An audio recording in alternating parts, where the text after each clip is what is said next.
मोनसे मुगैथाव खौरां गसाइगाव सिनेमा हल लुफुंनो अन्थाइ खाम्फा गायसननायखौ सोरबा दुथांफोरा सिफायना गालांदों। थांनाय सानाव गसाइगाव सिनेमा हल लुफुंनो थाखाय अन्थाइ खाम्फा गायसननायखौ सोरबा दुथाङा सिफायलांनायखौ दुखु मोननाय फोरमायदों फैलासे बरगयारिया।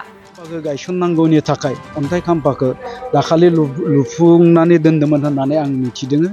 नाथाय लुनायनि मोनायावनो सोरबा दुथाङा बे अन्थाइ खाम्फाखौ बुख्रुबनानै गालांदों होननानै मिथिदों।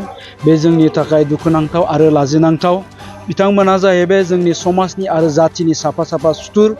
थारैनो बेफोरबायदि जाथाया जोंनि गेजेराव मोनसे लाजिथाव आखु दिन्थिदों। बर' हारिनि जौगाथायनि हाबा मावनो थांखि लानायाव समाजनि बेरेखा बेफोरबायदि आखु दिन्थिनाया जोंनि गेजेराव मोनसे लाजिथावना खौरां लाना फैदों। दुलाराय बर' हारिमु आफादा जोनोम जानायनिफ्रायनो हारिखौ गोजौ फारसे लांनांगौनि थाखाय हारिमु बिथिङाव गोबां हाबा मावबाय थादों। बेबादिनो बड' साइन आर्टिस्ट एस'सिएशनाबो बर' हारिमुखौ गोजौ फारसे लांनांगौनि थाखाय गोबां हाबा मावबोदों आरो हारिमुखौ गोजौ फारसे लांनो गुबुन गुबुन जायगायाव बर' हारिमुखौ गुवारै फोसावलांनोब्ला जोंनि बर' सावथुनखौ गुवारै फोसावलांनांगोन। बेनिखायनो जोंनि गेजेराव गोबां सिनेमा हलनि गोनांथि दं। बेफोरखौ नोजोर बोनानै बड' साइन आर्टिस्ट एस'सिएशना थांनाय गोलाव बोसोरनिफ्रायनो बिटिसि आरो बिटिआर सरकारजों गले गले सावरायलायबोबाय थानायनि गेजेरजों दानि बिटिआर सरकारनि गाहाय दैदेनगिरि प्रमद बर'आ मोनद' जायगायाव सिनेमा हल लुफुंना होनो थांखि लादों। नाथाय बेफोरबायदि बर' हारिनि मोजां हाबा मावनायावबो माखासे सुबुंफोरा हेंथा होयो। थांनाय सानाव गसाइगावआव सिनेमा हल लुफुंनो अन्थाइ खाम्फा गायसननायखौ हरनि समावनो दुथां सुबुंफोरा सिफायना गालांदों। बे जाथायनि सायाव फैलासे बरगयारिया खौरांनि गेजेरजों गोथौ दुखु मोननाय फोरमायदों।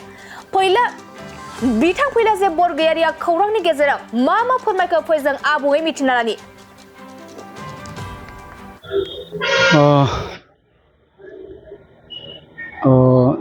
बर' थुनलाइ आफाद, दुलाराय बर' फरायसा आफाद बायदिनो दिनैनि दिनावहाय दुलाराय बर' हारिमु आफाद आरो बर' सावथुन महरगिरि आफाद बेबो मोनसे बर'फोरनि माहारियारि आफाद ससियेल अर्गानाइजेसन जाबोबाय।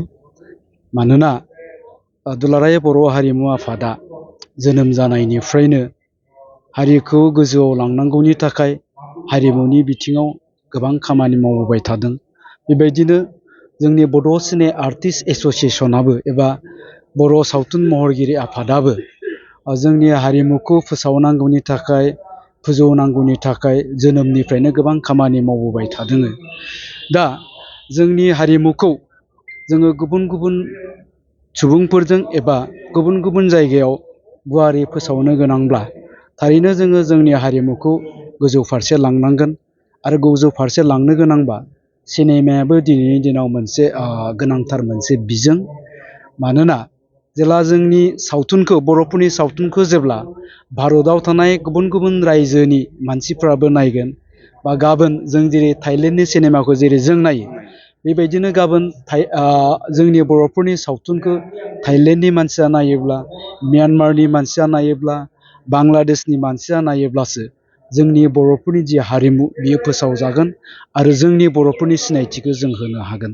दा ओंखायनो जोङो गुबुन गुबुनफोरजोंबो अनसायजानो गोनांब्ला जोंनि सावथुननि जिथु मानदान्दा बे मानदान्दाखौ जों गोजौ फारसे लांनांगोन बा जोङो हाइ कुवालिटिनि माखासे सावथुनफोरखौ जोङो दिहुननो हानांगोन। आरो बेबायदि जानांगौब्लाथाय जोंनो सिनेमा हलनि गोनांथि। बे गोनांथिखौ मोनदांनानै बड' सिने आर्टिस्ट एस'सिएशना दिनैनिफ्राय 12-15 बोसोर सिगांनिफ्रायनो जोंनि बिटिसि बिटिआर सरकारजों गले गले रायलायबोबाय थानाय जादों। दा जोंनि रायलायबोबाय थानाय आरो जिथु मेम'रेन्डाम होनाय बायदियैनो 2022 मायथाइयाव दानि बिटिआरनि CM मानगोनां बिथां प्रमद बर' सारआ जोंनो खोथा होदों। जों बुंनाय बायदि जे जोंनि बर' सावथुन मुलुगखौ बा बर' सावथुनखौ जोङो गोजौ थाखोसिम लांनो गोनांब्ला जोंनो सिनेमा हलनि गोनांथि दङ। आरो जोंनि सावथुनफोरखौ गुबुनाबो जुदि गनायनो गोनांब्ला जोङो माखासे डिसिप्लिन मेनटेन खालामनो गोनां दं, हाइ कुवालिटिनि सावथुन खालामनो गोनां दं। आरो बेफोरखौ जोङो सुफुंनो गोनांबा जोंनो सिनेमा हलनि गोनांथि दङ। बे खोथाखौ बुंनाय लेखायै बिथाङा जोंनो खोथा होदों।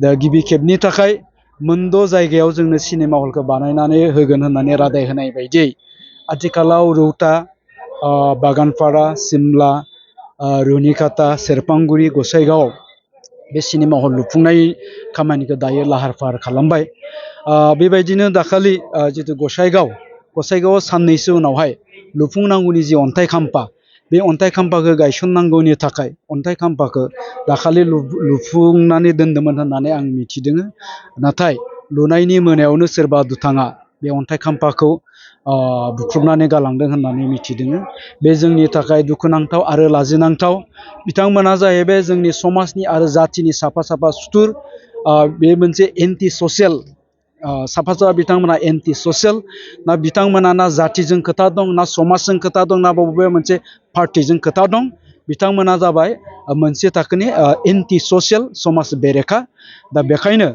बिथांमोनखौ जोङो सोंखारिगोन आरो दायनिगिरिखौ थाबैनो हमनो हागोन होननानै आङो आसा खालामदों। मोनसे फोसावथाय नोंथांमोननि ओनसोलाव सोरबाफोर ड्राग्स एबा फेग्रा मुवाजों नाख्रेबजानानै थानाय सुबुं दं नामा? जुदि नोंथांमोननि ओनसोलाव सोरबाफोर ड्राग्स एबा फेग्रा मुवाजों नाख्रेबजानानै थानाय सुबुं दं अब्ला नोंथांमोननि थाखाय मोनसे मोजां खौरां ड्राग्स एबा फेग्रा मुवाजों नाख्रेबजानानै थानाय सुबुंफोरखौ फाहामथाय होनो थाखाय नोंथांमोननि गेजेराव लानानै फैदों मोनसे रिहाबिलिटेसन सेन्टार। जुदि नोंथांनि नखराव आरो नोंथांनि ओनसोलाव सोरबाफोर ड्राग्स एबा फेग्रा मुवाजों नाख्रेबजानानै दं अब्ला नोंथाङा रिहाबिलिटेसन सेन्टाराव फाहामथाय होफैनो हागोन। मंगलदै सेनं बामुनपारा दरंआव थानाय रिहाबिलिटेसन सेन्टाराव नोंथाङा ड्राग्स एबा फेग्रा मुवाजों गोदोसोनानै थानाय सुबुंफोरखौ फाहामथाय होफैनो हागोन। नोंथाङा नोंथांनि ओनसोलनि फेग्रा मुवाजों गोदोनानै थानाय सुबुंफोरखौ बे रिहाबिलिटेसन सेन्टाराव फाहामथाय होनानै सासे राफोद आरो मोजां सुबुं खालामनो हागोन। गोबां बाथ्रा मिथिबावनो थाखाय नोंथाङा 9859262926 60030092706 नैबे होनाय जानबुं नम्बराव खौरां लानो हागोन।